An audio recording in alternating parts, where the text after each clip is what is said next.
Bienvenue sur Destination Crypto, le podcast qui vous emmène sur les sentiers tortueux de la crypto-monnaie. Je m'appelle Thibaut Coussin, je suis auteur et coach crypto. Ma mission, c'est de vous aider à comprendre l'univers de Bitcoin afin que vous profitiez de ce marché en pleine croissance. Si ce sujet vous intéresse, je vous invite à vous abonner et à reprendre un peu de café pour attaquer cet épisode. Vous êtes prêts ? Allez, c'est parti.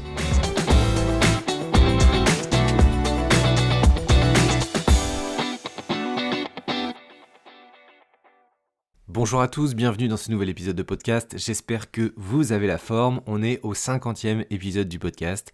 Ça y est, on a franchi cette première barre symbolique ensemble, parce que je considère qu'on fait ça un peu ensemble, même si c'est moi essentiellement qui parle, mais vous écoutez, vous êtes présents et vous me donnez beaucoup de soutien.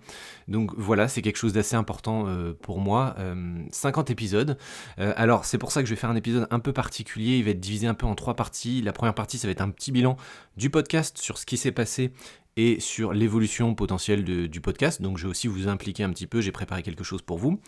Ensuite, un petit point de situation aussi sur les livres, parce que je ne sais pas si vous êtes vraiment au courant, mais mon cœur de métier, à la base, c'est quand même les livres, et donc j'ai pas mal d'actualités aussi sur les livres, donc j'en profite pour vous donner quand même quelques informations à ce niveau-là.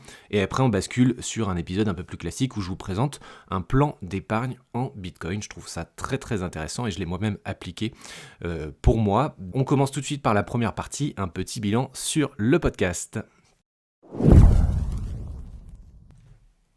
Le podcast, c'est donc 50 épisodes, à peu près un tiers de décryptage et 2 tiers d'interview. Donc au début, je m'étais plutôt orienté sur de la vulgarisation dans les premiers épisodes, et après, je me suis petit à petit réorienté sur de l'interview parce que je voulais vraiment avoir des retours d'expérience, montrer que l'industrie, elle se développe, même en bear market, et que chaque intervenant apporte beaucoup de valeur à l'audience, et j'espère que ça vous a beaucoup plu. Maintenant, je vais essayer de rééquilibrer un peu la chose, parce que j'ai quand même fait beaucoup d'interviews récemment. Je vais essayer de trouver un équilibre un peu plus sympa, où je fais des décryptages, je fais de l'actu, des outils, mais aussi beaucoup d'interviews, toujours, parce que j'ai plein de contacts là qui veulent passer dans le podcast, donc ça c'est super.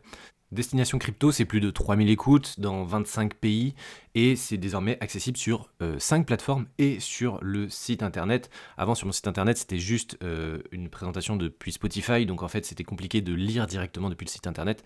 Maintenant, j'ai changé d'outil, donc c'est beaucoup plus simple, beaucoup plus accessible. On peut écouter le podcast directement sur les URL que j'envoie. Et en plus de Spotify, d'Apple et de Google, on a aussi maintenant Deezer et Amazon Music qui sont couverts, donc ça donne vraiment une couverture beaucoup plus large, et je suis donc plutôt confiant sur les prochains chiffres du podcast, donc ça c'est plutôt très cool. Dans tous les cas, c'est un très bon démarrage, et moi je suis très satisfait. Donc voilà, merci encore à vous pour les auditeurs les plus fidèles, c'est toujours très très cool de voir que tout le monde écoute les nouveaux épisodes, et je donne beaucoup d'énergie, donc j'espère que ça va continuer d'avoir une belle croissance comme ça. Alors, dans cet esprit d'amélioration continue, je vous ai préparé un petit formulaire. Le lien est juste en dessous dans la description de cet épisode, avec 3-4 questions pour améliorer le contenu, le format. À vous de me faire votre retour, exprimez-vous. J'ai besoin d'avoir un maximum d'informations pour améliorer constamment ce podcast. L'idée, c'est vraiment que ça vous plaise. Je veux pas faire quelque chose qui me plaise à moi, je veux que ça plaise à tout le monde. Donc c'est le moment pour vous de participer à ça et de me donner des éléments. Donc allez-y, cliquez sur le lien, vous avez 3-4 questions, ça va prendre 1 minute, voire peut-être même 2 minutes si vous voulez prendre le temps. Mais voilà, sachez que moi, ça va me donner énormément d'informations, et en plus, si vous participez, vous êtes éligible ensuite à un cadeau. Je vais offrir un livre à l'un des participants. Donc vous pourrez choisir entre le livre sur Bitcoin, le livre sur Ethereum, le livre sur Elrond, le livre sur Avalanche ou le livre sur Cosmos, donc un des tomes de la collection. Donc je ferai le tirage au sort fin mars, que ça laisse un peu de temps à tout le monde de participer. Mais voilà, c'est gagnant-gagnant, vous me donnez des informations, moi je vous offre un livre. Donc voilà, c'est comme ça que j'aime bien fonctionner. Donc n'hésitez pas à cliquer sur ce lien, à renseigner les informations, ça m'aide beaucoup. Voilà, parenthèse fermée. Maintenant, petit bilan rapide sur les livres. Alors la première chose à savoir sur les livres, et le plus simple pour avoir des informations, c'est de taper Thibaut Coussin sur Amazon par exemple. Vous avez l'ensemble des ouvrages que j'ai pu proposer, il y en a une petite dizaine maintenant, donc ça vous permet d'avoir vraiment un aperçu très, très global de mes livres, des retours que les gens ont eu sur ces livres qui sont plutôt positifs, et voilà, de tout ce que j'ai pu proposer comme livre. Donc il y en a un peu pour tous les goûts, on va dire, et j'aime bien sortir un peu des sentiers battus. C'est pour ça que j'ai fait des livres sur Avalanche, Cosmos, Elrond, histoire de pas avoir uniquement Bitcoin, uniquement Ethereum, même si c'est fondamental de bien connaître ces deux crypto-monnaies-là qui sont absolument éblouissantes. En termes de livres, une des choses que je voulais mettre en avant, c'est qu'en septembre, j'ai lancé avec un éditeur, l'éditeur Erol, un livre donc, qui est disponible, c'est le seul livre à mon nom qui est disponible en boutique physique, donc que vous alliez à la FNAC, à Cultura, à Charlemagne, dans un point de vente physique, vous devriez trouver mon livre qui s'appelle Univers Bitcoin, lancez-vous et investissez. Et c'est un livre assez intéressant pour moi parce que j'ai toujours fait de l'auto-édition, donc quasiment tous mes livres sont en auto-édition, et celui-là, c'est vraiment de l'édition classique où je suis passé par un éditeur, et j'ai pu voir tout cet univers plus traditionnel de l'édition. Et donc moi j'ai vraiment les deux facettes, je connais l'auto-édition et maintenant l'édition classique, c'était très intéressant. Et c'est surtout pour vous, si vous préférez aller acheter des livres en point de vente physique, sachez qu'il y a un des ouvrages qui est disponible, qui s'appelle Univers Bitcoin, lancez-vous et investissez. Et il y a deux parties dans ce livre, une première partie qui est vraiment sur la compréhension de cet univers, et ensuite la deuxième partie un peu plus sur l'investissement, mais avec un très gros zoom sur vraiment la préparation avant de se lancer. C'est pas quelque chose qui est fait pour tout le monde, donc j'accentue de plus en plus la préparation qu'il faut avoir, la stratégie, la préparation mentale et préparation financière aussi effectivement. Donc voilà, sachez que mes livres sont disponibles à la fois en ligne ou éventuellement en boutique physique pour ce dernier qui a été édité par Erol. Donc voilà, c'était une petite fierté et j'ai hâte de voir les retours parce que dans l'édition classique, en fait, on a des retours que plusieurs mois après. Donc le livre a été publié en septembre et j'ai même pas encore fait de point de suivi avec Erol pour savoir s'il avait bien marché, mais voilà, je sais qu'ils étaient plutôt contents des résultats. Le petit côté très sympa de l'édition classique, c'est que j'ai pu faire des séances de dédicaces un peu partout et rencontrer mes lecteurs, comprendre un peu leurs interrogations, comprendre quel langage je devais utiliser en fonction de quel profil. C'est ça qui est très intéressant et qui est très complexe à gérer, d'aborder la chose différente, que ce soit un profil technique, que ce soit un débutant ou quelqu'un qui connaît pas du tout Bitcoin. Donc ça, c'est très intéressant et c'était une expérience assez sympa. Donc j'ai pu le faire dans quelques Cultura en France. Et ça, ce sont des choses qu'on ne peut pas faire en auto-édition.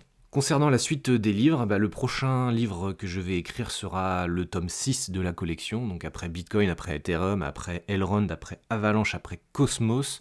Le 6e tome n'est pas encore défini, donc je vais devoir réfléchir un peu à quelle crypto-monnaie je vais cibler. Et souvent sur Twitter, je fais un sondage pour savoir sur la shortlist que j'ai préparé, quelle est la crypto-monnaie qui serait le mieux accueillie dans la communauté, et souvent c'est eux qui font la décision. Ça a été le cas pour Avalanche et pour Cosmos, donc a priori pour le tome numéro 6, ce sera le même processus. Donc voilà, si vous avez envie de voter et de participer pour essayer d'orienter un peu le choix de la crypto-monnaie, n'hésitez pas à me suivre sur Twitter parce qu'il y aura un sondage qui va tomber très prochainement. Voilà, fin de la parenthèse, c'était déjà beaucoup trop long, donc on passe tout de suite au plan d'épargne Bitcoin. Alors, un plan d'épargne Bitcoin, qu'est-ce que c'est ? L'idée, c'est de se dire, je connais un peu Bitcoin de nom, je ne sais pas forcément exactement comment ça fonctionne, mais je sais qu'il y a un beau potentiel, je sais que c'est un marché qui est en pleine croissance, je sais qu'il y a pas mal d'indicateurs qui laissent penser que ça va se développer, que ça, c'est un bon placement sur du long terme, donc je veux essayer de rentrer sans trop me prendre la tête. Grosso modo, on va dire que le plan d'épargne Bitcoin, c'est un peu ça. C'est une vision long terme, sans vouloir trop rentrer dans les détails, et en tranquillisant son esprit, tranquillisant ses émotions, avoir une approche très calme de la chose. Le plan d'épargne Bitcoin, en fait, c'est du DCA, du Dollar Cost Averaging. Si vous ne savez pas ce que c'est une technique qui consiste à investir des montants de façon régulière pour se positionner comme ça, de façon fréquente sur un actif. Donc là, peu importe d'essayer de trouver quand est-ce que c'est le bon moment ou le mauvais moment, là, en gros, vous sortez ça de l'équation, vous vous dites, peu importe, moi j'investis tant tous les mois ou toutes les semaines, et sur le long terme, ça fera les effets, donc ça portera ses fruits, et donc je ne cherche pas à le meilleur moment pour investir ou le meilleur moment pour vendre. Moi, ce qui compte, c'est d'investir un peu à intervalles réguliers. C'est ça le principe, et c'est ce qu'on appelle le dollar cost averaging.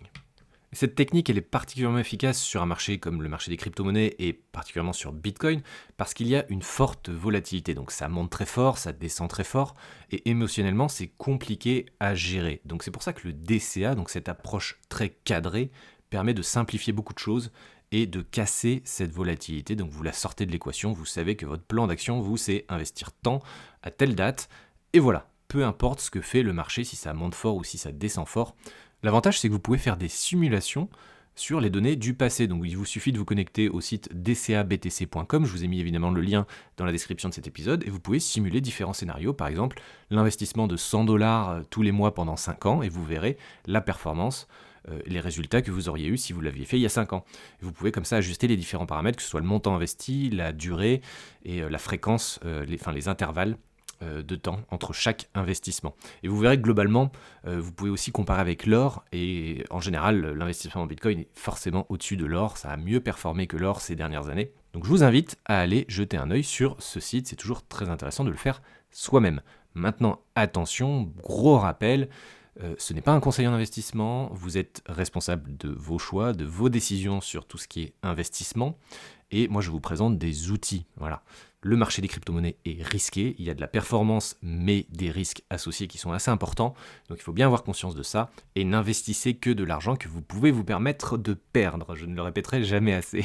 Cette approche assez simple de l'investissement sur Bitcoin, j'ai décidé de la mettre en place pour mes enfants. Donc j'ai mis en place un plan d'épargne Bitcoin pour mes enfants. Ils ont moins de 3 ans les deux, donc ils ont encore toute la vie devant eux, et je me dis qu'ils n'ont pas du tout la capacité de décider sur quels investissements ils doivent faire, mais le fait que moi je mette en place ce plan d'épargne Bitcoin, j'ai l'impression que ça a plus de potentiel qu'un plan d'épargne classique, et je me dis que le temps fera son travail, et que d'ici 14-15 ans, le Bitcoin pourrait valoir beaucoup plus. Alors il pourra aussi aller à 0, c'est une possibilité, mais il peut très bien monter à beaucoup plus, et donc je vais laisser le temps faire son travail, ils ont toute la vie devant eux. N'oubliez pas que Bitcoin a été lancé il y a seulement 14 ans, c'est très très jeune pour une monnaie, et c'est passé de quelques fractions de centimes de dollars à plusieurs dizaines de milliers de dollars quelques années plus tard. Donc que vaudra Bitcoin dans 15 ans quand mes enfants seront majeurs? 0 euros, 10 000 euros, 50 000 euros, 1 million d'euros? Je ne sais pas, personne n'a vraiment la réponse, mais quand on voit l'évolution qu'il y a eu en 14 ans, quand je vois l'évolution qu'il y aura sans doute dans les 14 prochaines années, je me dis que c'est quand même très intéressant de faire ça pour mes enfants. Après, je sais aussi que c'est un pari risqué, mais c'est de l'argent que je peux me permettre de perdre. Alors maintenant, la grande question, c'est comment on met en place ce plan d'épargne Bitcoin. Moi, je suis passé par Stackinsat, donc il n'y a pas de partenariat, il n'y a pas de lien de parrainage ou quoi que ce soit dans cet épisode. C'est l'outil que moi j'ai utilisé personnellement pour mon plan d'épargne pour mes enfants, donc c'est pour ça que je vous en parle dans cet épisode, et je vous ai bien évidemment mis le lien dans la description de cet épisode également. Je vous invite à regarder un peu le site Stackinsat, vous pouvez faire aussi des simulations, vous avez différentes informations sur le plan d'épargne Bitcoin. Si vous voulez passer à l'action, vous allez devoir saisir le montant que vous voulez investir et la fréquence à laquelle vous voulez investir, et surtout, très important, savoir si c'est eux qui vont gérer le portefeuille Bitcoin ou si vous voulez garder le contrôle du portefeuille. Moi, ce que j'ai fait, c'est que je garde le contrôle de mon portefeuille. C'est toujours le réflexe que je préfère avoir. Et donc, j'ai mon portefeuille Bitcoin bien au chaud. Et en fait, eux, ils s'occupent juste de convertir les euros que vous allez leur envoyer en Bitcoin. Et ensuite, ils vous les transfèrent sur le portefeuille que vous allez renseigner dans le formulaire. Vous verrez, c'est assez simple. Et après, vous avez un tableau de bord qui vous permet de suivre un peu votre investissement sur du long terme. Je recommande quand même l'option de sécurité maximale parce que vous êtes sur un investissement très long terme. Vous êtes sur un investissement sur plusieurs années. Et moi, je préfère avoir le contrôle pour vraiment dormir tranquillement le soir et pas savoir que quelqu'un gère mes actifs à ma place. Voilà, on arrive à la fin de cet épisode un peu particulier. On fêtait le 50e épisode en 3 parties. Premièrement, le podcast. Je vous invite encore à renseigner le formulaire pour m'aider et pour développer au mieux ce podcast. Ensuite, petit aperçu sur les livres. Et enfin, le plan d'épargne en Bitcoin qui est très facile à mettre en place et qui, dans le cadre de la famille, de mes enfants, moi je trouvais ça très intéressant de mettre en place ce type de démarche. Prenez soin de vous, merci encore pour votre soutien et n'hésitez pas à vous abonner si ce n'est pas déjà fait. Salut à tous et à bientôt pour le prochain épisode.